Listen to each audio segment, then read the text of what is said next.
Howdy there, y'all. Brian here, and I bought some cars from the auction. Well, at the time being one, so we're gonna pick it up. Had to get the trailer hooked up. This is a voiceover. It's actually the day after. There's a part one. You'll see part two, part three sooner or later. It's my first time doing a more or less long form video. So if I mess up here and there, make fun of me in the comments, please. But the big key to everything, and I'm sorry about the editing, it's like horrible. I'm doing it on my phone right now. I can't really cut all this small stuff out, but it works. Any little moments here or there, I'll just talk about something else. But I'm just gonna hook up the trailer here, line it up a little bit, make sure it's hooked up properly before I head out. But the car in question is a 2016 Dodge Journey SXT all-wheel drive model. And it looked really good in the photos. The mileage was low, and I figured for the price, maybe it's worth buying. I ended up winning the bid, and I had to go pay for it and pick it up and bring it back home. The truck is always prepared and ready to go. The trailer hooks up nice and easy. I got that electric winch, not the winch, the electric jack from Harbor Freight. That looks amazing. Got the straps from Harbor Freight. They go out every once in a while because I don't take care of them.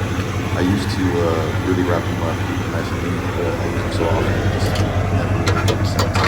But when you do hook up your trailer, always remember to cross your chains up. That's crucial. This is a nice I think it's a 8-pin or 5-pin connector. I forgot what they call them, but the trailer does have brakes on both axles, which I do recommend for anyone hauling cars or transporting them any amount of distance. That goes in there. Run here and there, but it's on, and that's pretty much it for the truck setup. It's gonna hop in and drive off. Trailer's looking good. The Mercedes is still here. The Integra still got it. It was a beautiful day. This was the 8th of November, so a little late on the upload, but here we are. It was such a beautiful day. It had to be like 77 degrees. Really nice day. And there you go. That's it. That's all done. Gonna hop in the truck. Step in there. Close the garage. Make sure the garage door is closed because I had left it open once. Don't want to do that over and over again. And this thing's ready to go. Unfortunately, some of the recordings came out like that, but the first stop is Chase. I don't carry cash for y'all doing this business. It's very good to utilize cashier's checks because they're made out to who you're buying from, and you don't have a lot of cash on you because you do end up having a lot of cash. So I went and paid for it, got the bill of sale documents, got the vehicle release, and here I am at the Manheim Atlanta lot. There is a lot of cars here, a lot of walking. I keep telling myself when I go there, besides it being a good little way to get some steps in, is like I should get one of those electric wheel things that I can just hop onto and like wheel to the cars, because I do walk here for a while. I mean, like, I'm not in the best shape. I am 190 pounds, 6'2". Don't work out all that much. It's like run around every once in a while. Keep the heart rate up, make sure I'm still good in that aspect. And this video, I don't know why it came out so bad, but I was walking upon another journey with the same exact color and it wasn't mine. But somehow I took a look to the left and there it was, a little further down there.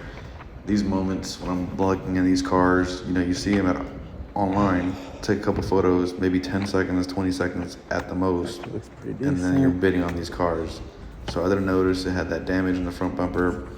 But anyways, just made sure the VIN was right, hopped in and turned it on and put it in drive, because if they're gonna mess up, they're gonna mess up. Oops, sorry, I farted.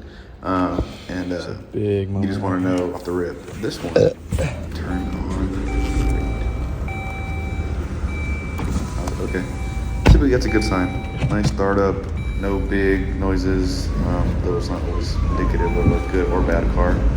But just drove it in drive and went home to get it released at the gate. There's a little process. If you've gone through these, you are already EC's below and let's go.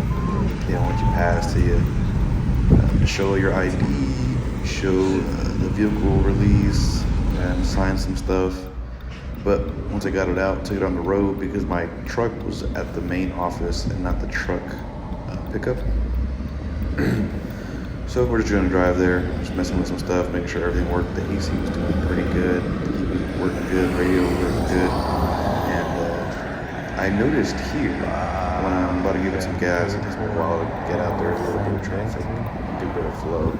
But I finally got on it, and I wasn't sure specifically what was going on or if I was kind of just tweaking a little bit, but it wouldn't upshift. See how she should. See, it just stayed at like 3,000 RPMs and would not upshift. And I was like, well, it's cold, but that's definitely an issue. Maybe it's the check engine light, but that's not the biggest concern right now at this point. Is getting it home, getting cleaned up, and on the trailer and home safely. And then we'll mess with anything mechanical it needs afterwards. But once again, it's pulling in.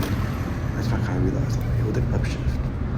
But there's the bench truck. The bench truck. Oof. She's so good. I just recently took a trip to Indianapolis, which I was supposed to do a short on.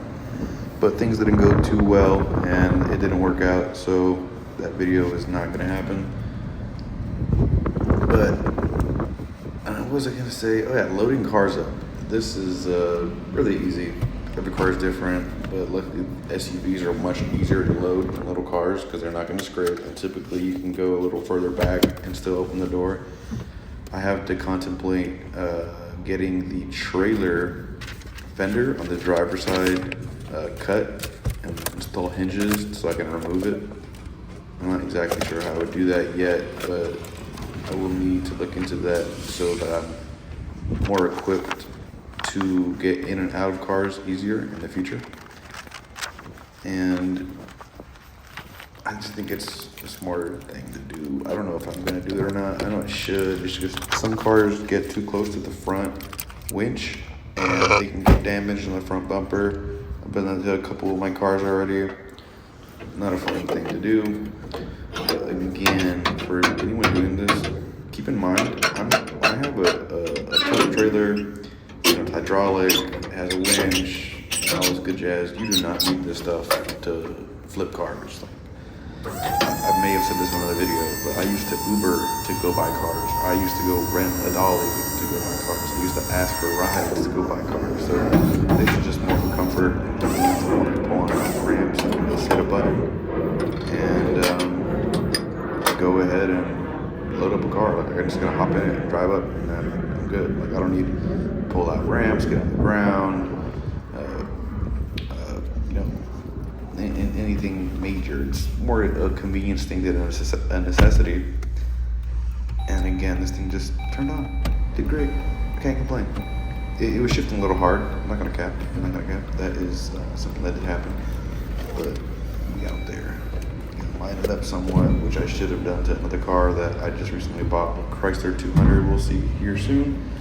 And I popped a tire for the first time. Not fun, but it is what it is. And here I'm looking, I'm like, oh, cool. I can just open the door entirely, which is amazing because sometimes I have to fidget and go back and forth to make sure I can open the door once the car is up, because I don't have a helper or anyone to kind of guide me or lower the till. I have to do it on my own, so that's going to make it easier. Take a look underneath. Oil leaks, but you saw there was a little bit of saturation on the transmission side pan, which is a little more prevalent later in the video, and I was kind of putting two and two together afterwards that okay, there's a transmission pan leak that I have resolved at this point,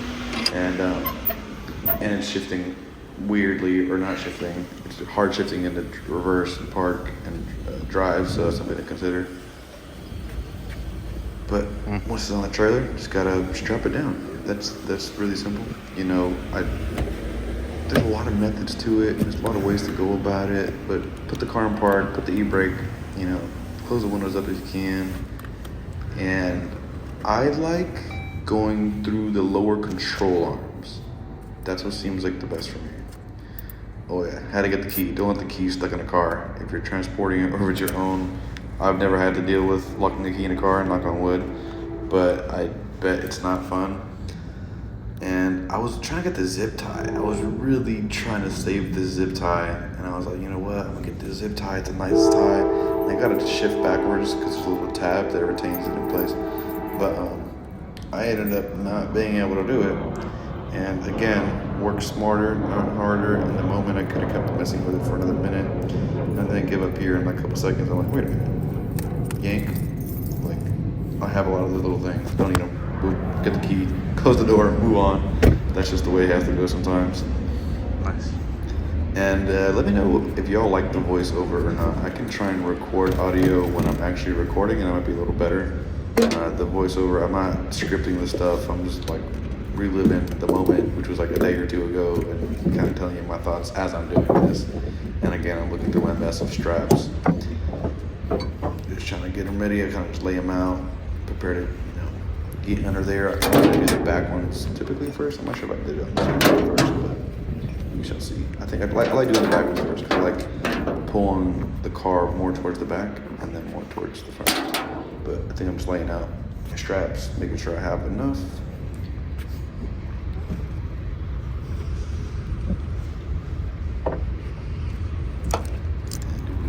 And apologies if I do sound a little hoarse.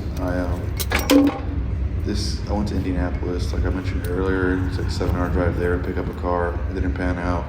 Took a 7-hour trip back, and then I woke up to go pick up 2 more cars that y'all see later on the channel.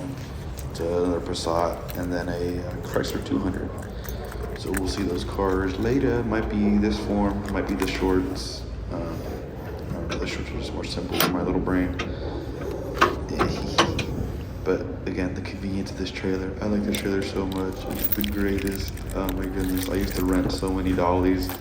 Think about like 10, 15 cars a year. Like 100 to 120 bucks a dolly or a trip.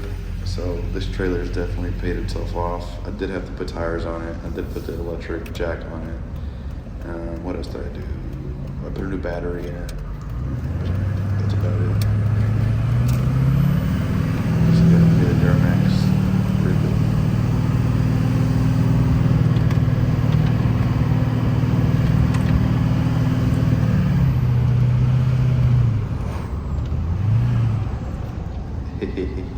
I hope they like that as much as I do. It's 100% stock, but it's finally home. Just gotta unload. Pretty much the exact opposite of what the heck I already recorded or whatnot. But just gonna get into there and god dang, get it off the trailer. God dang, I just want to get it off the trailer. Get more dug into it. I really wanted to remove a lot of these videos, little clips, the miscellaneous stuff. I'm just a little too lazy. I'm so sorry. I really am sorry about that, because I don't know who's actually gonna watch it, but if you do watch this, I appreciate you watching it. And like I said, leave some pointers. But as before, I can't wait for y'all to see it when I get it off the trailer. It's actually in much better shape as far as the interior is concerned than I anticipated beforehand. It looked clean in the photos, but it looks so much better in person, and I need to take a video of it on the the interior after it was done. But again, here we're just getting it offloaded. I mean, look at this tape and stuff. Like, okay, whatever, it is what it is. Like, it's holding it together. I'm not gonna complain too much, because that's the type of thing that you could very well fix. Take an hour, put it back in place, or find a new bumper, replace some clips. But for me, that's not my concern right now. Yes, I want it clean because I want to drive the car, so I want to be clean exterior, clean interior, and then I just want to see what's wrong with it. If I can fix it, great. If I can't, move on.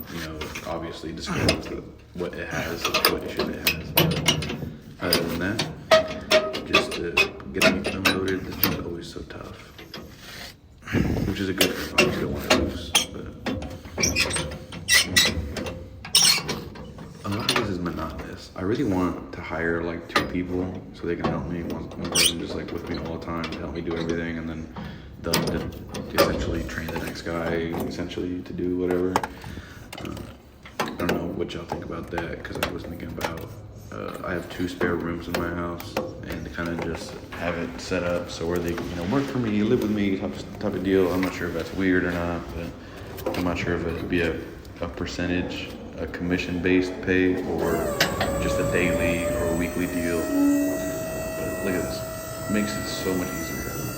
You don't have to pull ramps, you don't have to line up ramps. It's just easy. Okay, it's touching. Perfect. put everything back in. Everything is good in the hood, and just gotta hop in it and drive it out. I wish I could like fast forward to the moment I like inspect it from the inside and all that good jazz, because it drove okay. It honestly drove okay. And look at the interior. It's not the cleanest, not the worst though. Back in this thing. You think right here, it's not a bad thing to the thing says runs. I have never seen that. That was so funny when I saw it. I was like, that's hilarious. Like, okay, that's a good sign, but also probably a bad sign. But I guess they do that just to organize cars so they know when they gotta move them, how they're gonna move them, if they're already able to move them. This thing. I have a reverse driveway. So when I bought this Durango, I wish it was a Durango. That's what I keep saying, Durango, because I wish it was a Durango, but it's a freaking Journey.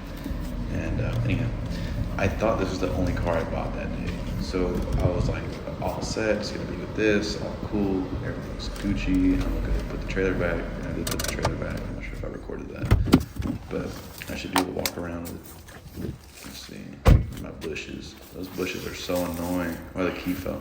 Those bushes are so annoying. I wanna widen my driveway, but there it is. The Journey. Okay, but take a look inside.